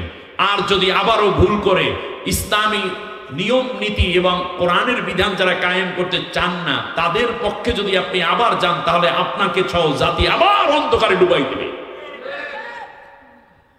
আল্লাহ রাব্বুল আলামিন বলেন শোনো, আমি আল্লাহ সুবহানাহু ওয়া তাআলা এই জন্য তোমাদেরকে বলতেছি শোনো, আফামান শারাহাল্লাহু সাদরাহু লিল ইসলামি ফাহুয়া নূরিম মির রাব্বি। আমি আল্লাহর কাছে যারা সারেন্ডার্ড হয়ে যাবে, কোরআনের বিধানকে আনুগত্য করবে, আমি আল্লাহ রব্বুল আলামিন তাদেরকে নূরের সাগরের মধ্যে সাঁতার কাটার সুযোগ করে দেব। কোনো অন্ধকার, জাহিলিয়াতের অন্ধকার, শিরকের অন্ধকার, গুনার অন্ধকার, শোষণের অন্ধকার, নির্যাতনের অন্ধকার, দুর্নীতির অন্ধকার, শিরকের অন্ধকার, বেদাতের অন্ধকার কোনোদিন তাদেরকে আক্রমণ করতে পারবে না, নষ্ট করতে পারবে না। সুবহানাল্লাহ। আল্লাহ রাব্বুল আলামিন বলেন শোনো, এই নূরের অনুসরণ যদি করো শুধুমাত্র দুনিয়ায় নয় বরং পরকালেও আমি আল্লাহ রাব্বুল আলামিন তোমাদেরকে নূরের ধারায় একত্রিত করে দেব। ইয়াউমা তারাল মুমিনিনা ওয়াল মুমিনাতি ইয়াসআ নূরুহুম বাইনা আইদিহিম ওয়া বিআইমানিহিম। তারা দেখতে পাবে, মরার পরে দেখবে ডান এবং বাম দিক থেকে নূর চমকাইতেছে। এই নূরের তাজল্লিতে তারা চোখের পলকে জান্নাতে পৌঁছে যাবে। সুবহানাল্লাহ। এই আলোর যারা কোরআনের সাথী তারা যখন জান্নাতে চলে যাবে, মুনাফিক নারী পুরুষ যারা থাকবে, ইসলামী হুকুমাত আল্লাহর বিধানের পক্ষে ছিল না, কোরআনের পক্ষে ছিল না, এই মানুষগুলা কোনো নূর পাবে না। সেই মুনাফিকরা ডাক দিয়া বলবে, ইয়াউমা ইয়াকুলুল মুনাফিকুনা ওয়াল মুনাফিকাতু লিল্লাযীনা আমানু জুরুনা নাকতাবিস মিন নূরিকুম। ডাক দিয়ে বলবে, আমাদেরকেও কিছু একটু নূর দাও, আমাদেরকেও তো মুসলমান বলে সমাজে পরিচয় দিতাম আমরা, কিন্তু কোরআনের বিধান, কোরআনের আইন শাসন মানতাম না। তাতে কি হয়েছে? তোমরা নূর পেয়ে গেলা, আজকে আমাদেরকে একটুখানি নূর দাও। সাথে সাথে কোরআনের সাথীরা, কোরআনের পক্ষের মানুষগুলো কি জবাব দেবে সেই কথা আল্লাহ তাআলা কোরআনের মধ্যে স্পষ্ট করে বলছেন। তারা বলবে, কিলা রজিউ ওয়ারাআকুম ফালতামিসু নূরা ফাদরিব বাইনাহুম বিসুরিল্লাহ। আল্লাহ রাব্বুল আলামিন বলেন, সাথে সাথে কোরআনের নূরওয়ালারা বলবে, যাও যাও যাও, এখান থেকে দূর হয়ে যাও। দুনিয়ায় কোরআনের কোনো আলো নেও নাই, কোরআনের অর্থনীতির আলো নেও নাই, সমাজনীতির আলো নেও নাই, কোরআনের রাজনৈতিক আলো নেও নাই, কোরআনের পররাষ্ট্রনীতির আলো নেও নাই, কোরআনের শিক্ষানীতির আলো নেও নাই, কোরআনের সংসদ নেও নাই, কোরআনের সেক্রেটারিয়েট নেও নাই, কোরআনের আইন আদালত নেও নাই। দুনিয়ায় কোরআনের পক্ষে আমরা ডাকতাম, তোমরা কোরআনের নূর বাদ দিয়া কার্ল মার্কস, লেনিন, মাও সেতুং, ডারউইন, ফ্রয়েড, হেগেল, সমাজতন্ত্র, পুঁজিবাদ কিংবা ধর্মনিরপেক্ষ মতবাদ সহ হাজার মতবাদের পিছনে দৌড়াইছো, অন্ধকারে পড়ে থাকো। আজকে তোমাদের জন্য কোনো নূর বাকি নাই। আল্লাহ রাব্বুল আলামিন বলেন, শোনো, এই নূরগুলো আস্তে আস্তে করে এমন একটা পর্যায়ে চলে আসলো। শোনো, নূর নাজিল হয় তাহলে কোন দিক থেকে? উপর দিক থেকে আসে, সেইটার নাম কি? নূর। এবারে আসেন অন্য নূরের দিকে তাকাই। নূর অর্থ কি? আলো। জোরে বলেন কি? আলো। এবার দেখুন, যত আলো আছে সব কিন্তু উপরেই থাকে। একেবারে নিজেরটার কথা চিন্তা করেন। মানুষের ভেতরে আল্লাহ দুইটা আলো দিয়েছেন। কয়টা? আমার আপনার সবার ভিতরে কয়টা আলো আছে? একটা হলো চোখ, আর একটা হচ্ছে জ্ঞান। কয়টা আলো? এবার বলুন তো দেখি, চোখ থাকে কোথায়? পায়ের নখের মাথায় নাকি উপরের দিকে? এর উপরে তোর বস্তু নেই, আছে এর উপরে আছে জ্ঞান। তার কারণ অনেক অন্ধ মানুষও জ্ঞানী হয়, এই জন্য চোখের উপরে আল্লাহ গিলু ফিট করে রেখেছেন। জ্ঞানের আলো হচ্ছে সবচেয়ে বড় আলো, এই জন্য আল্লাহ তাআলা গিলুটা রেখেছেন সবার উপরে, আর চোখটা রেখেছেন তার পরপরই। এর মানে হচ্ছে তুমি দুইটা আলো আমি তোমাকে দিলাম, যা দিয়ে তুমি চলবে। দুইটা আলো কোন দিকে? নিচের দিকে অঙ্গগুলো নাকি উপরের দিকে? উপরে। আচ্ছা, এবারে আসেন তো, আপনাদের উপরে যে বাল্বগুলো আছে এগুলো নিচে ফিট করছে না উপরে ফিট করছে? তাহলে আলোর দিকে যেতে হলে, আপনাকে আলো যদি পেতে হয়, আপনাকে উঠতে হবে কোথায়? উপরের দিকে। এবারে আপনি আসেন, চাঁদ আমাদের নিকটতম একটি উপগ্রহ, বলুন তো দেখি সেটা কোথায়? উপরে। সূর্য একমাত্র যেই গ্রহকে কেন্দ্র করে আমরা ঘূর্ণায়মান হচ্ছি, বলুন তো দেখি সেটা কোন দিকে? উপরের দিকে।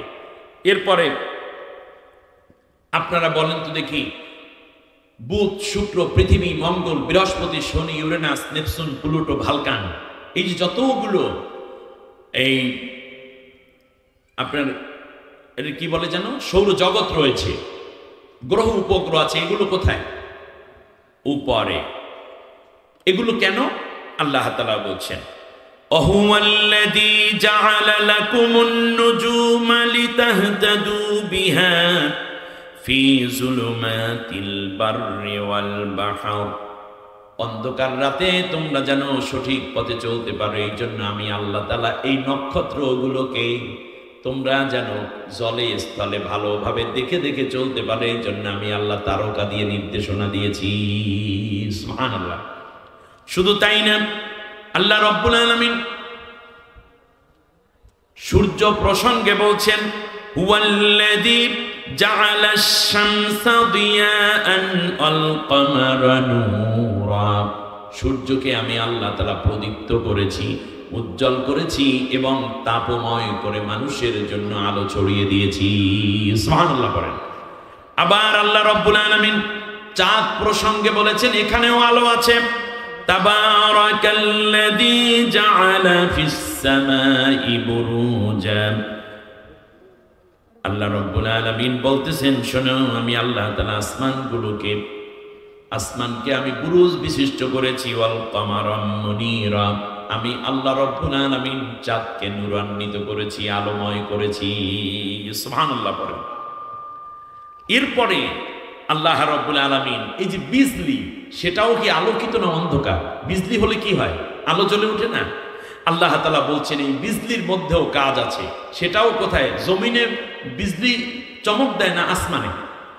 আল্লাহ তাআলা বলেন, হুয়াল্লাযী ইউরিকুমুল বারকা খাওফান ওয়া তামাআ وينشئ السحاب الثقال আমি আল্লাহ আসমানে যে বিদ্যুৎ চমকায় মেঘের ঘর্ষণ বলো এর মধ্যে তোমাদের দুইটা কাজ আছে একটা ভয় আর একটা আশা তার কারণ যখন বিজলি চমকায় তখন পাতার মধ্যে ক্লোরোফিল তৈরি হয়ে যায় ফলে গাছ ফল দেওয়ার জন্য গর্ভবতী হওয়ার উপযুক্ততা লাভ করে সুবহানাল্লাহ এরপরে আল্লাহ তাআলা বলেন ভয় মানে হচ্ছে যেইভাবে ঠাডা পড়ে ঠাডা মানে কি বলেন আপনারা হ্যাঁ বজ্রপাত বরিশালে বলে ঠাডা এই জন্য ওই ভাষাটা দিলাম তো এইটা হলো বজ্রপাত বজ্রপাতের ভয় কিন্তু এটার মধ্যে অনেক আশা আছে সুবহানাল্লাহ বলেন আল্লাহ রাব্বুল আলামিন বলেন শোনো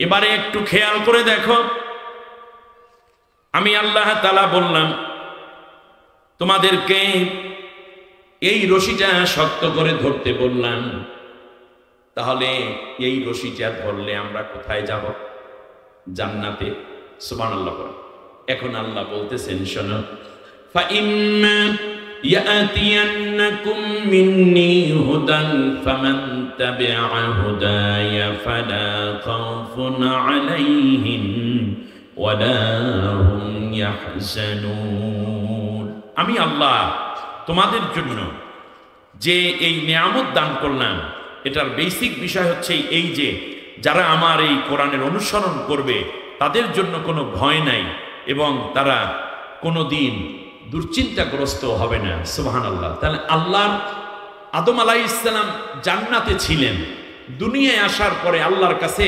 প্রার্থনা করলেন আল্লাহ আমি আবার এই জান্নাতে আসতে চাই কিভাবে আসব আল্লাহ তাআলা বললেন আমি একটা রশি ফেলবো ওই রশি তুমি ধরবা আমি টেনে তোমাকে জান্নাতে নিয়ে আসবো সুবহানাল্লাহ বললেন না আর যারা এই রশি ছেড়ে দিবে ওয়াল্লাযীনা কাফারু ওয়া কাযযাবু বিআয়াতিনা উলাইকা আসহাবুন নারি হুম ফিহা খালিদুন আমি আল্লাহর কোরআনকে যারা ছেড়ে দিবে এই রশি ছেড়ে দিবে তারা হচ্ছে জাহান্নামে পড়ে যাবে তারা অনন্তকাল জাহান্নামে থাকবে কোনোদিন আর জান্নাতে আসতে পারবে না নাউযুবিল্লাহ পড়েন এবার আল্লাহ তাআলা সবাই ঐক্যবদ্ধভাবে এই রশিটা ধরো এইবার আসেন প্রথম কথায় আসি আল্লাহ তাআলা রশি ছাড়ছেন তাহলে কোন দিক থেকে উপরের দিক থেকে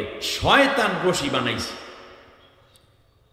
শয়তান চ্যালেঞ্জ করে বলল আমার মোবাইলটা দাও শয়তান চ্যালেঞ্জ করল শয়তান বলল আমি আল্লাহ তুমি রশি দেবা একটা আমি রশি ফালামু কমপক্ষে 100টা নাউজুবিল্লাহ বলেন তাহলে শয়তানের রশি যারা ধরবে তারা জান্নাতি না জাহান্নামী হবে আর একটু জোরে বলেন না তাহলে শয়তানের আল্লাহর রশির নাম ইসলাম জোরে বলেন আল্লাহর রশির নাম কি এখন শয়তানের রশির নাম কি শয়তানের রশির নাম হচ্ছে সমাজতন্ত্র পুঁজিবাদ ধর্মনিরপেক্ষ মতবাদ এমনি করে যত অন্য মতবাদ আছে সবগুলো হচ্ছে শয়তানের মতবাদ এখন শয়তান চ্যালেঞ্জ করে বলল আল্লাহ তাআলা সবাইকে পথভ্রষ্ট করার জন্য সুম্মা লাআতিয়ান্নাহুম মিন বাইনি আইদিহিম ওয়া মিন খালফিহিম ওয়া আন আইমানিহিম ওয়া আন শিমাইলিহিম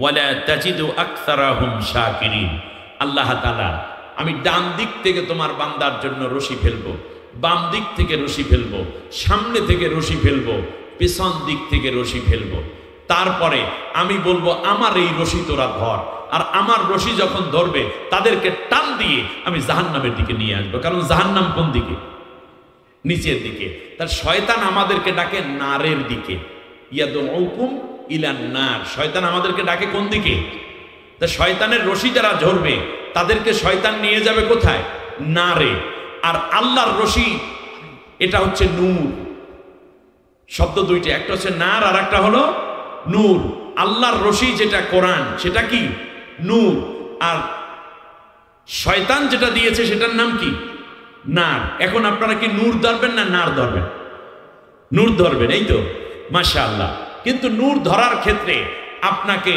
সবচেয়ে বড় বাধা যে দিবে একদল আছে যারা নারের দিকে ডাকে তাগুতি শক্তি তারা এই নূরটাকে বরদাস্তি করতে পারে না, কারণ এরা চায় মুখের ফুৎকার দিয়ে নূরটারই নিভাই ফেলতে। ইউরিদুন লিইউতফিউ নূরাল্লাহি বিআফওয়াহিহিম আল্লাহু মুতিম্মু নূরিহি ওয়ালাউ কারিহাল কাফিরুন। নাউযুবিল্লাহ। আল্লাহ তাআলা বলছেন ওরা চায় মুখের ফুৎকার দিয়ে আমার এই নূরটাকে নিভাইয়া ফেলাইতে। আল্লাহ আমাদের মাফ করুন, বলেন আমিন। তারা কি এই মুখের ফুৎকার দিয়ে নেভাতে পারবে না। আল্লাহ তাআলা বলেন আমি এই নূরকে পরিপূর্ণ করিয়ে দেব। সুবহানাল্লাহ বলেন। কিন্তু মানুষকে আল্লাহ তাআলা বললেন আমি নূরের দিকে ডেকে তোমাদেরকে জান্নাত উপরে জান্নাতে নিয়ে আসব। আপনারা দেখেন ক্যালিফোর্নিয়া লস অ্যাঞ্জেলেসে যে আগুন জ্বলছে, আপনারা দেখবেন আগুন নেভাতে চায়, যদিও পারছে না। 9 দিন হয়ে গেছে, সব পুরো ছাই হচ্ছে। এটা ফিলিস্তিনি মাজলুমদের বদদোয়ার ফল, ঠিক না? এটা সিরিয়ার অসহায় শিশুর কান্না, বিধবা মায়ের আর্তনাদ, আর হাজারো মানুষের রক্তের লেলিহানের আগুন আজ গোটা আমেরিকাকে ভিক্ষুকের দ্বার প্রান্তে দাঁড় করিয়ে দেওয়ার জন্য এগিয়ে যাচ্ছে। কারণ ইসরায়েল এবং স্বৈর শাসকদের পৃষ্ঠপোষকতা করতে সবসময় আমেরিকা। অতএব আমেরিকা হচ্ছে সমস্ত অন্যায়ের একটি মূল লালন পালনকারী। এটা হচ্ছে স্বৈর নীতির একটি গডফাদার হিসাবে বিশ্বে দাঁড়িয়ে আছে। সুতরাং এত অন্যায় আল্লাহ বরদাস্ত করছেন না বিদায় রিহাল হামরা, আল্লাহ নবীর হাদিস অনুযায়ী আগুনের বাতাস আল্লাহ তাআলা পাঠিয়ে দিয়েছেন। কিন্তু কিছু মানুষ তো এরপরেও দেখা যায় যে তারা এই পার্থক্য করে। কেন করে? আল্লাহ তাআলা বলছেন মিনাল্লাযীনা ফাররাকু দীনাহুম কানু শিয়াআন কুল্লু হিজবিন বিমা লাদাইহিম ফারিহুন। নারায়ে তাকবীর, লিল্লাহি তাকবীর। আনসারী সাহেবের আগমন, বাস হুজুর এসেছেন মানে আমি এখনই ছেড়ে দিচ্ছি। মানুষ কেন ঐক্যবদ্ধ হয় না সেইটা আল্লাহ তাআলা বলছেন যে প্রত্যেকে এক একটা ছোট ছোট করে দল করে, আর সেই দল নিজেকে নিজের দল নিয়ে নিজে খুব বেশি করে আনন্দে থাকে। এই জন্য তারা কি করে না, ঐক্যবদ্ধ হতে চায় না। আমার কথা কি আপনারা বুঝতে পেরেছেন?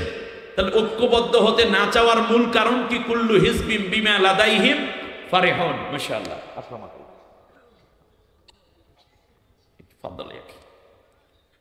তাহলে আমাদের দেশে শুধু ছোট্ট বাংলাদেশেও যদি বলি, মানুষ মুসলমানরাও ঐক্য হতে পারছে না। মূল কারণ কি? হিজবুন। জোরে বলেন, মূল কারণ কি? হিজবুম বিমা লাদাইহিম ফারিহুন। নিজের দলই বড়, আমার তরিকাই ঠিক, আমার দলই জান্নাতি, আমরাই দেশের উন্নতি করব, আমরাই সব করব। এই চিন্তাটা তার মাথার ভিতর ঢোকার কারণে সে ঐক্য হতে পারছে না। এক। এরপর আল্লাহ তাআলা বলছেন ইন্নাল্লাযীনা ফাররাকু দীনাহুম ওয়া কানু শিয়াআন লাস্তা মিনহুম ফি শাইইন। ও নবী, যারা জাতির মধ্যে এই রকম ঐক্যবদ্ধ না হয়ে বিভেদ সৃষ্টি করেছে, তাদের ব্যাপারে মনে রেখো তারা তোমার উম্মত না, তারা তোমার দলের কেউ না। শুধু তাই না, ইন্নামা আমরুহুম ইলাল্লাহি সুম্মা নুনাব্বিউহুম বিমা কানু ইয়ামালুন। তুমি ওদেরকে ছেড়ে দাও, আমি আল্লাহ তাদেরকে শায়েস্তা করার জন্য যথেষ্ট হয়ে আছে। এরপর আল্লাহ তাআলা বলছেন ওয়ালা তাকুনু কাল্লাযীনা ফাররাকু ওয়াখতালাফু মিন বা'দি মা জাআহুমুল বায়িনা উলাইকা লাহুম আযাবুন আযীম। যারা আমায় আল্লাহর কোরআন আসার পরেও ঐক্যবদ্ধ হতে পারলো না, কার দাড়ি ছোট কারটা খাটো, কে জোরে জিকির করে কে আস্তে জিকির করে, কার পাড়া পাঞ্জাবি কারটা গোল, কে দাঁড়াইয়া জিকির করে, কে নারায়ে তাকবীর বলে, কে অমুক স্লোগান দেয়, কে তমুক স্লোগান দেয়, কে জোরে জিকির করে কে আস্তে জিকির করে, এই রকম উল্টাপাল্টা জিনিস দিয়ে দিয়ে যারা ঐক্যবদ্ধ হতে পারলো না, আমি আল্লাহ রব্বুল আলামিন বলছি উলাইকা লাহুম আযাবুন আযীম। আমি আল্লাহ তাদের জন্য জাহান্নামের চূড়ান্ত শাস্তি রেখেছি। শেষ কথাটা আমি বলি, মুসা আলাইহিস সালাম যখন চলে গেলেন তুর পাহাড়ে, আসার কথা ছিল 10 দিনে, সেটাকে আল্লাহ তাআলা বাড়াইয়া দিলেন 40 দিন করে। আপনারা জানেন মাঝখানে সামিরি নামক এক দুষ্ট লোক যে একটা কি করেছিল, একটা জাসাদুল্লাহ খুয়ারা একটা গোবৎস বানাইলো, সেটা হাম্বা হাম্বা মনে করলো যে এইটাই আমাদের খোদা। নাউজুবিল্লাহ। মুসা আলাইহিস সালাম যখন আসলেন, এসে তিনি হারুন আলাইহিস সালামকে ধরে প্রথমে অ্যাটাক করলেন যে ব্যাপারটা কি। ক্বালা ইয়া হারুন মা মানাআকা ইদ রাআইতুহুম দাল্লু, তোমরা দেখতেছিলে আমার ভাই আমি হারুন তোমাকে আমি জিম্মাদার রেখে গেলাম, তুমি এসে দেখলে যে এই গোটা জাতি মুশরিক হয়ে যাচ্ছে, মূর্তি পূজা করে, তুমি তখন তাদেরকে ফিরাইলা না কেন? কি আমানতদারিতে পালন করলা তুমি? তখন হারুন আলাইহিস সালাম বললেন ক্বালা ইয়া বনা উম্মা লা তা'খুদ বিলিহিয়াতি ওয়ালা বিরাসি, তুমি আমার জাতির সামনে আমার দাড়ি দড়িয়া টাইনো না, চুল দড়িয়া টাইনো না, বড় ভাই। কিন্তু রাগে মুসা আলাইহিস সালাম দাড়ি ধরে টান দিচ্ছেন, চুল ধরে টেনে হেনস্থা করার, এত কিছু কেন করলে? এটা মূর্তি পূজক হয়ে গেল। তখন বলল আমাকে এই দাড়ি আর চুল ধরে টানাটানি করো না। ইন্নী খশিতু আন তাকুলা ফাররাকতা বাইনা বানি ইসরাঈলা ওয়ালাম তারকাব কওলি, তুমি না বলে ফেলো যে মূর্তি পূজা করছে আমি আইসা সব ঠিক করতাম, তুমি আমার জাতির মধ্যে একদল মূর্তি পূজক আর একদল মূর্তি পূজকহীন, এই দুইটার মধ্যে কেন ভাগ করতে গেলা? অথচ জাতি ছিলাম আমরা একটাই, এই কেন ভাগ করলা? এই প্রশ্ন তুমি করবে এই ভয়ের কারণে আমি মূলত এই কোনো প্রতিবাদ করি নাই, যে যা করার করুক, তুমি এসে সব ঠিক করবা। এই জন্য আমি জাতির মধ্যে একটি জাতি মুশরিক হয়ে যাচ্ছে, তারপরে ঐক্যকে ধরে রাখার জন্য নবীদের এত প্রচেষ্টা, আর আপনি দাড়ি ছোট, দাড়ি লম্বা, শার্ট পরে, প্যান্ট পরে, এরপর আপনি চিন্তা করলেন ওরা তো একদল আছে জোরে জিকির করে, আর একদল আস্তে জিকির করে, একদল দাঁড়াইয়ে জিকির করে, আর একদল লাইলেহা আস্তে ইল্লাল্লাহ কয় জোরে, আর একদল কেয়াম করে, আর একদল রফুল ইয়াদাইন করে, আর একদল আমিন জোরে বলে, আর একদল আস্তে বলে, একদল বুকে হাত বাঁধে, আর একদল নাভির নিচে হাত বাঁধে। এই জন্য আপনারা ইখতিলাফ করলেন, নিজের জাহান্নাম নিজে খরিদ করেছেন, ঠিক না? কার অথচ আল্লাহর নির্দেশ ছিল ওয়াতাসিমু বিহাবলিল্লাহি জামিআ, ঐক্যবদ্ধভাবে ধারণ কর, ওয়ালা তাফাররাকু। আগামী দিনগুলোতে আমরা শয়তানের রশি ধরব নাকি আল্লাহর রশি ধরব? আমরা কি অধপতনের দিকে যাব নাকি উন্নতির দিকে যাব? আমরা কি অন্ধকার জাহিলিয়াতের দিকে যাব নাকি আলোর দিকে যাব? সেজন্য আসুন না আমরা সূরা 103 নম্বর আয়াত সূরা আলে ইমরানের আয়াত থেকে যেন শিক্ষা নিই, আমরা আমাদের পরবর্তী জীবন যেন সুন্দর করে করতে পারি। আগামীর পার্লামেন্ট, আগামীর যেই সংসদ আসতেছে, আমরা যেন সূরা আলে ইমরানের 103 নম্বর আয়াত, রাইট, আমরা যেন আগামী দিনগুলোয় আলোয় ভরা একটি সমাজ কায়েম করতে পারি। কারণ সব দল দেখেছি আমরা উন্নত হইনি, আমরা অধপতনের দিকে যাচ্ছি, নৈতিকতার দিক থেকে, দেশের উন্নয়নের দিক থেকে। সিঙ্গাপুর আমাদের পরে স্বাধীন হয়েছে, মালয়েশিয়া আমাদের পরে স্বাধীন হয়েছে, তারা আজ উচ্চতায় পৌঁছল। আজকে যেহেতু 24 জুলাই আগস্টের আন্দোলন হয়েছে, তাহলে আমরা সব দল দেখা শেষ, পরবর্তীতে দেখতে চাই আল কোরআনের বাংলাদেশ। হাদা মা ইনদি ওয়াল ইলমি ইনদাল্লাহ আলাইহি তাওয়াক্কালতু ওয়া ইলাইহি উনীব। আসসালামু আলাইকুম ওয়া রাহমাতুল্লাহ।